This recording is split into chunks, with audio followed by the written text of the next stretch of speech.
Secretary Hammond, I'd like to welcome you back to Jerusalem. Iran remains the world's preeminent sponsor of terrorism.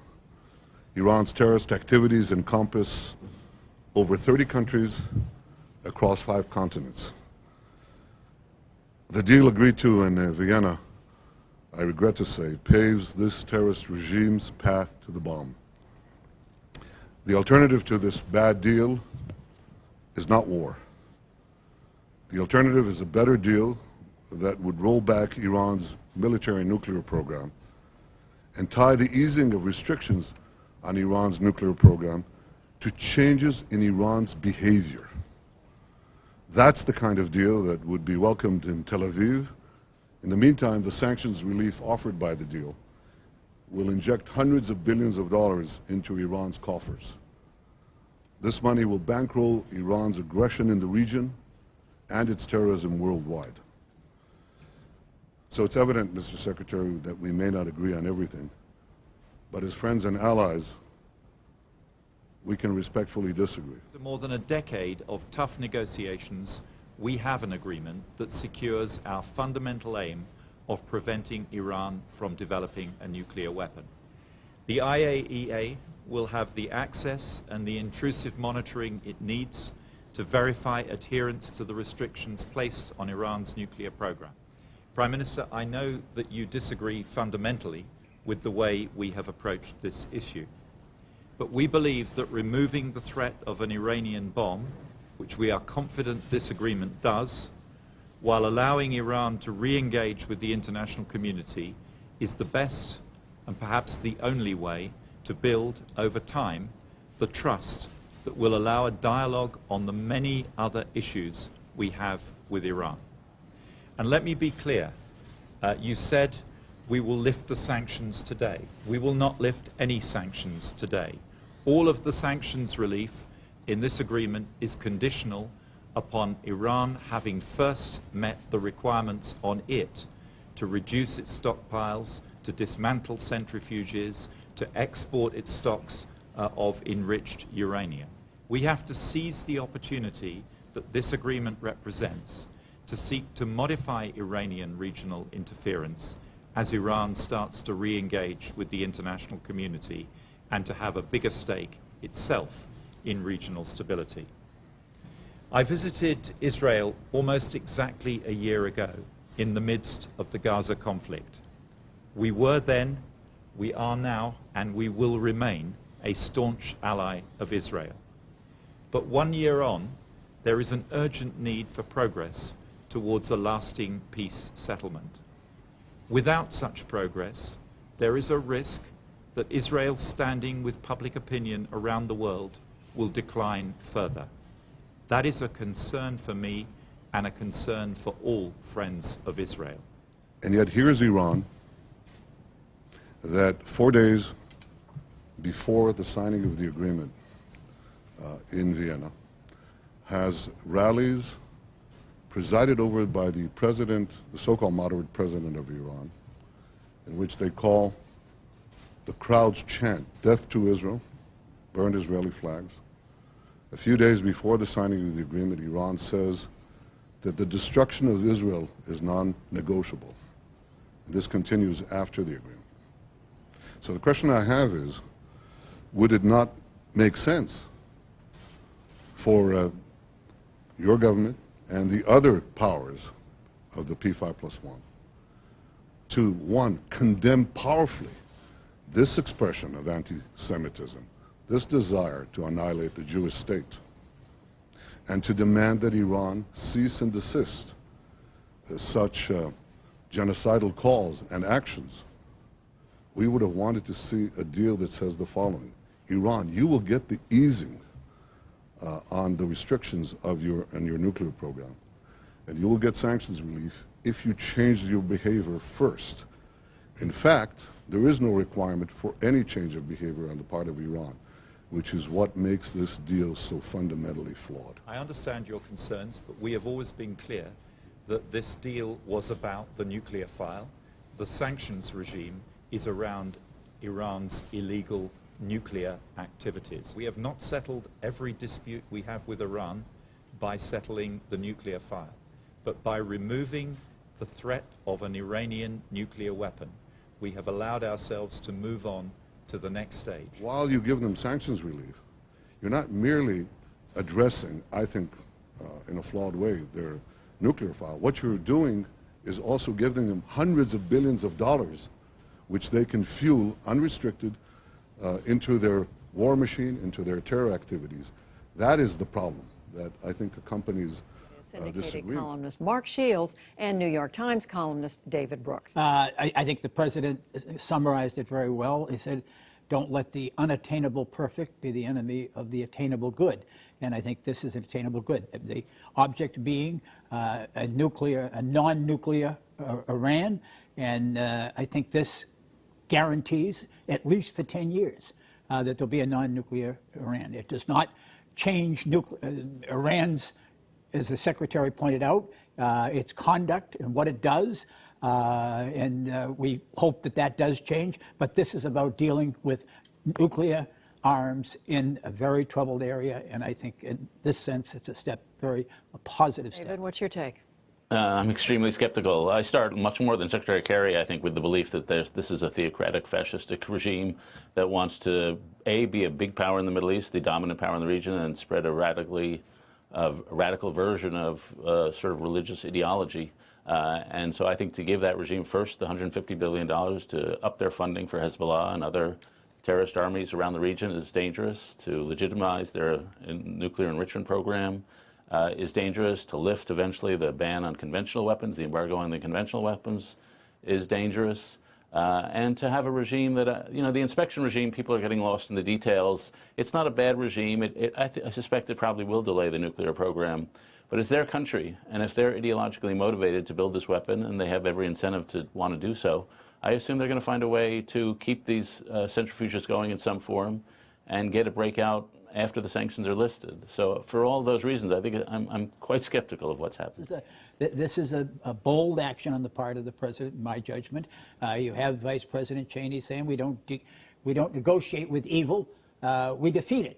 And Judy, I mean, quite frankly, I think the reality is that after the experience of the past 12 years of the United States in the Middle East, 4,500 Americans dead, of 31,000 severely wounded, of $2 trillion spent, I think Americans have lost confidence in the one-size-fits-all, let's get tough, let's get powerful, let's go in and kick a little tail. That is not the answer, and it is not. This week on Jerusalem Dateline, the Iranian nuclear deal. The Obama administration says it keeps Iran from getting the bomb. Critics say it's the worst international agreement the U.S. has ever made. The agreement lays out a plan to limit Iran's nuclear capabilities, at least for now. Iran will voluntarily cut back most of its nuclear activities for the next 10 years, and they'll submit to managed international inspections. In return, the U.S. and its allies lift the crippling sanctions placed on Iran's economy. Critics say it's a very good deal for the Iranian regime, but a very bad deal for America and the rest of the world. They say it can't be verified or enforced. Iran hasn't agreed to anytime, anywhere inspections, isn't dismantling its nuclear program, and will likely use the windfall to fund terrorism. So what's the alternative? The alternative is to, what, go to war immediately? Bomb them? Sanction them further? Well, wait, no, you can't sanction them. The White House announced that President Obama has assured Netanyahu that the U.S. continues to support Israel. Caitlin Burke, CBN News. Instead of having instant inspections, say within 24 hours, Iran has 24 days to open up suspect sites. 24 days. Imagine giving a drug dealer 24 days. Besides a nuclear arms race, some compare the $150 billion in sanctions relief to Iran, the #1 state sponsor of terrorism in the world, to a jihadist stimulus bill that will pour fuel on an already burning Middle East fire. The United States literally is getting nothing from Iran other than half-hearted promises that, yeah, maybe we'll comply and we'll let you maybe check out some of our nuclear sites. Iran has refused, for instance, to put its ballistic missile program on the table. Do you see this as an opportunity for Israel realizing the consequences of this treaty, that in essence that this gives Israel perhaps the green light to defend itself? Well, Israel will take that green light. Prime Minister Netanyahu drew the red lines several years ago, and I think Israelis across the political spectrum are blasting this deal. It doesn't take much when you have people like Ahmadinejad and Rouhani and Ayatollah Khamenei saying, we want to wipe out Israel, and you do it over a period of decades. It doesn't take much for a government to say, we will respond to this. And Israel has to respond to this. And what it's going to do is jumble the alliances all around the world, and it puts the whole world, and especially the Middle East as a region, in real danger of an all-out conflict. Does this give impetus to Saudi Arabia to say, listen, if the Persians, if the Iranians can have a nuclear bomb, acquire a nuclear bomb, why can't we? Well, certainly. And could this lead to an arms race in the It region? is the start of an arms race in the Middle East, and John Kerry was not listening to what our allies in the Middle East were telling him. They're saying this is going to lead to an arms race in the Middle East. Saudi Arabia will now try to develop a nuclear weapon, and the billions of dollars, the billions in being able to resell oil now, and also the frozen assets being lifted, Iran will have a lot of money for more weaponry, for making war. So, Eric Stakelbeck in Washington, D.C., you look at the growing influence that the Iranians have today, whether it's in Yemen, in Syria.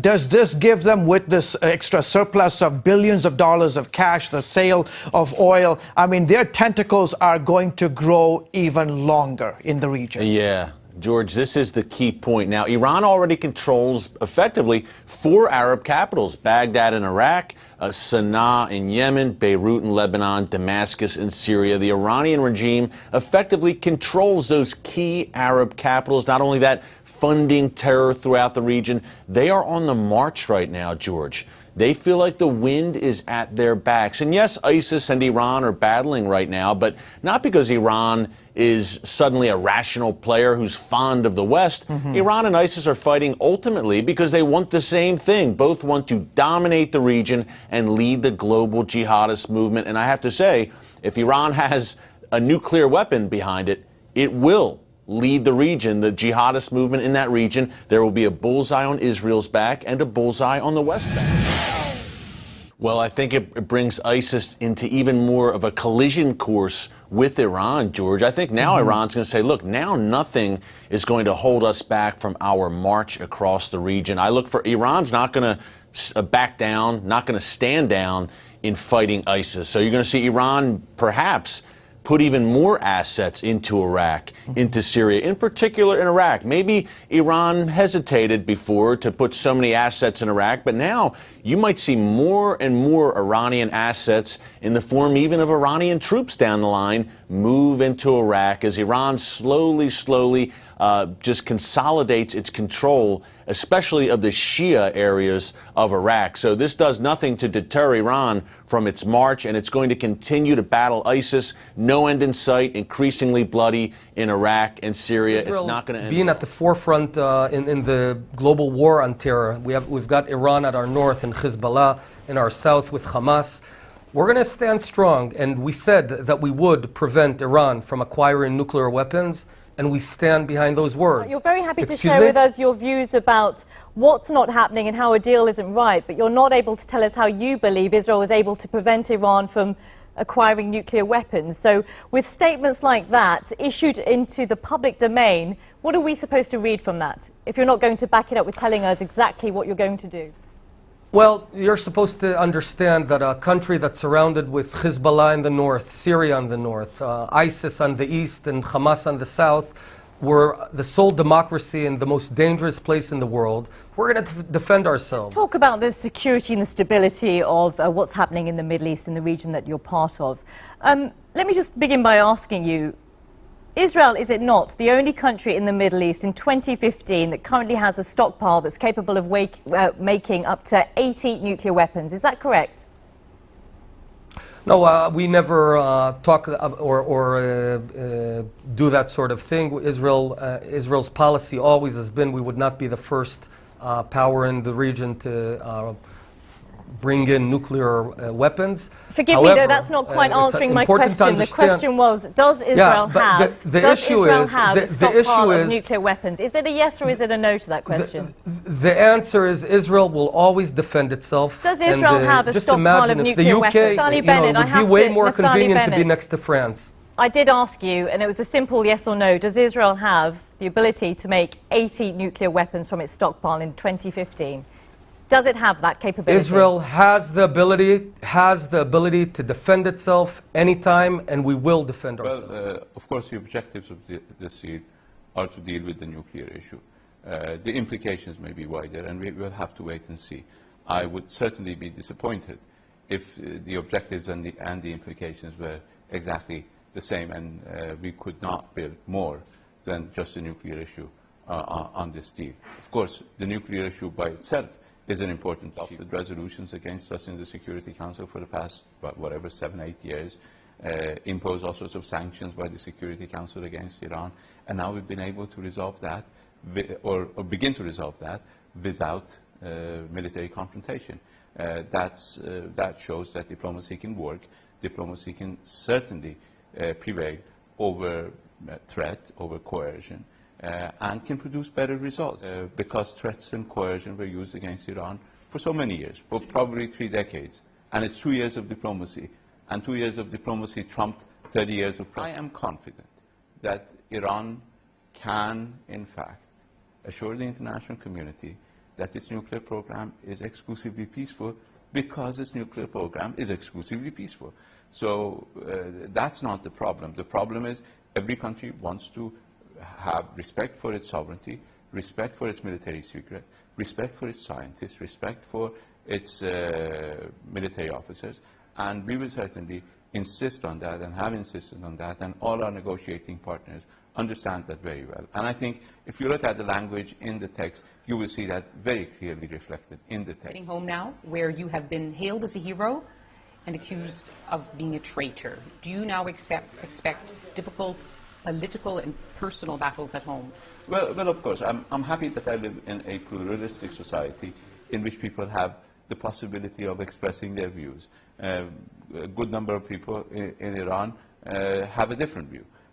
Do not see the world as I do, do not see the outcome of these negotiations as I do, and I give them credit for that because there is a lot of mistrust, for good reason, of the way the West has treated us since 1953 onward, and unfortunately we haven't had many positive episodes of cooperation.